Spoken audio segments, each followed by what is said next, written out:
ನಮಸ್ಕಾರ ಎಲ್ಲರಿಗೂ welcome back. ನಾನು ನಿಮ್ಮ ಮಂಜು. ನೀವು ನೋಡುತ್ತಿದ್ದೀರಿ ಮಂಜು ಸ್ಟೋರೀಸ್. ಸ್ನೇಹಿತರೆ, ಆರ್ಸಿಬಿ ಬ್ಯಾಟಿಂಗ್ ಆರ್ಭಟಕ್ಕೆ ಮುಂಬೈ ತಂಡ ಪುಡಿ.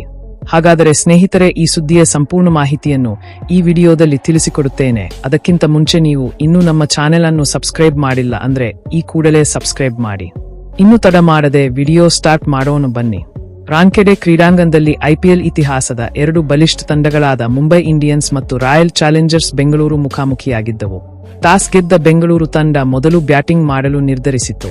ಆದರೆ ಆರಂಭದಲ್ಲೇ ಆಘಾತ ಎದುರಾಯಿತು. ಮೊದಲ ಓವರ್ನಲ್ಲೇ ಮುಂಬೈನ ವೇಗದ ಬೌಲರ್ ಟ್ರೆಂಟ್ ಬೋಲ್ಟ್ ಅಪಾಯಕಾರಿ ಆರಂಭಿಕ ಬ್ಯಾಟ್ಸ್ಮನ್ ಫೀಲ್ಡ್ ಮಾರ್ಷಲ್ ಸಾಲ್ಟ್ ಅವರನ್ನು ಕ್ಲೀನ್ ಬೌಲ್ಡ್ ಮಾಡಿ ತಂಡಕ್ಕೆ ಮೊದಲ ಯಶಸ್ಸನ್ನು ತಂದುಕೊಟ್ಟರು. ಆದರೆ ನಂತರ ಕ್ರೀಸ್ಗೆ ಬಂದ ವಿರಾಟ್ ಕೊಹ್ಲಿ ಮತ್ತು ದೇವದತ್ ಪಡಿಕ್ಕಲ್ ಮುಂಬೈ ಬೌಲರ್ಗಳಿಗೆ ಸಿಂಹಸ್ವಪ್ನರಾದರು. ಆರಂಭದ ಆಘಾತದಿಂದ ತಂಡವನ್ನು ಮೇಲೆತ್ತಿದ ಈ ಜೋಡಿ ಮುಂಬೈ ಬೌಲರ್ಗಳ ಮೇಲೆ ಮುಗಿಬಿದ್ದಿತು. ವಿಕೆಟ್ ಕಳೆದುಕೊಂಡರೂ ರನ್ಗಳ ವೇಗ ಮಾತ್ರ ಕಡಿಮೆಯಾಗಲಿಲ್ಲ.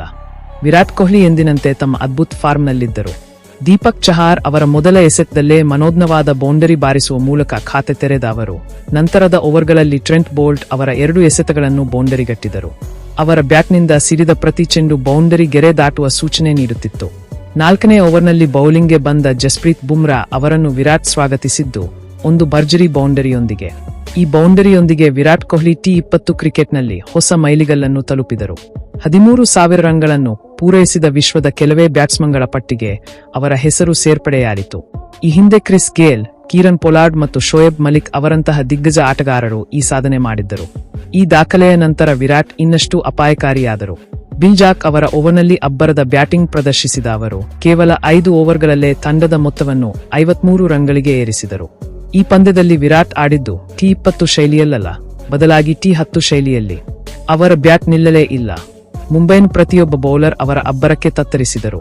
ವಿರಾಟ್ ಮತ್ತು ದೇವದತ್ ಕೇವಲ ಕೆಲವೇ ಓವರ್ಗಳಲ್ಲಿ 50 ರನ್ಗಳ ಜೊತೆಯಾಟವನ್ನು ಪೂರೈಸಿದರು. ವಿರಾಟ್ ಅರ್ಧಶತಕದತ್ತ ದಾಪುಗಾಲಿಡುತ್ತಿದ್ದರು. ಟ್ರೆಂಟ್ ಬೋಲ್ಟ್, ಜಸ್ಪ್ರೀತ್ ಬುಮ್ರಾ ಮತ್ತು ದೀಪಕ್ ಚಹಾರ್ ಅವರಂತಹ ಘಟಾನುಘಟಿ ಬೌಲರ್ಗಳನ್ನು ಅವರು ನಿರ್ದಯವಾಗಿ ದಂಡಿಸಿದರು. ಆದರೆ ವಿರಾಟ್ ಇಲ್ಲಿಗೆ ನಿಲ್ಲಲಿಲ್ಲ. ಮುಂಬೈ ಪರ ಸ್ಪಿನ್ ಅಸ್ತ್ರವಾಗಿ ಬಂದ ವಿಘ್ನೇಶ್ ಅವರ 4ನೇ ಎಸೆತವನ್ನು ಬೌಂಡರಿಗೆ ಅಟ್ಟುವ ಮೂಲಕ ಕೇವಲ 29 ಎಸೆತಗಳಲ್ಲಿ ಅರ್ಧಶತಕವನ್ನು ಪೂರೈಸಿದರು. ಅವರ ವೇಗದ ಬ್ಯಾಟಿಂಗ್ನಿಂದಾಗಿ ಬೆಂಗಳೂರು ತಂಡದ ಸ್ಕೋರ್ ರಾಕೆಟ್ನಂತೆ ಮೇಲೇರಿತು. ಕೇವಲ 10 ಓವರ್ಗಳಲ್ಲಿ ವಿರಾಟ್ ಕೊಹ್ಲಿ ತಮ್ಮ ತಂಡವನ್ನು 100 ರನ್ಗಳ ಗಡಿ ದಾಟಿಸಿದರು. ದೇವದತ್ ಪಡಿಕ್ಕಲ್ ಉತ್ತಮ ಬೆಂಬಲ ನೀಡಿದರು. ನಂತರ ಬಂದ ರಜತ್ ಪಾಟಿದಾರ್ ಕೂಡ ವಿರಾಟ್ ಅವರೊಂದಿಗೆ ಸೇರಿಕೊಂಡು ಮುಂಬೈ ಬೌಲರ್ಗಳನ್ನು ಚೆಂಡಾಡಿದರು. ವಿರಾಟ್ ಕೊಹ್ಲಿ T20 ಕ್ರಿಕೆಟ್ನಲ್ಲಿ 13,000 ರನ್ ಗಳಿಸಿದ ಐತಿಹಾಸಿಕ ಸಾಧನೆಯನ್ನು ಕಂಡ ಇಡೀ ಕ್ರಿಕೆಟ್ ಜಗತ್ತು ಎದ್ದು ನಿಂತು ಗೌರವ ಸಲ್ಲಿಸಿತು. ವಿರಾಟ್ ವಿಕೆಟ್ ಕಳೆದುಕೊಂಡ ನಂತರವೂ ರಜತ್ ಪಾಟಿದಾರ್ ಅವರ ಅಬ್ಬರ ಮುಂದುವರೆಯಿತು. ಹಾರ್ದಿಕ್ ಪಾಂಡ್ಯ, ಟ್ರೆಂಟ್ ಬೋಲ್ಟ್ ಮತ್ತು ದೀಪಕ್ ಚಹಾರ್ ಅವರಂತಹ ಬೌಲರ್ಗಳ ದಾಳಿಯನ್ನು ಸಮರ್ಥವಾಗಿ ಎದುರಿಸಿದ ರಜತ್ ಕೇವಲ 25 ಎಸೆತಗಳಲ್ಲಿ ಅರ್ಧಶತಕ ಸಿಡಿಸಿದರು.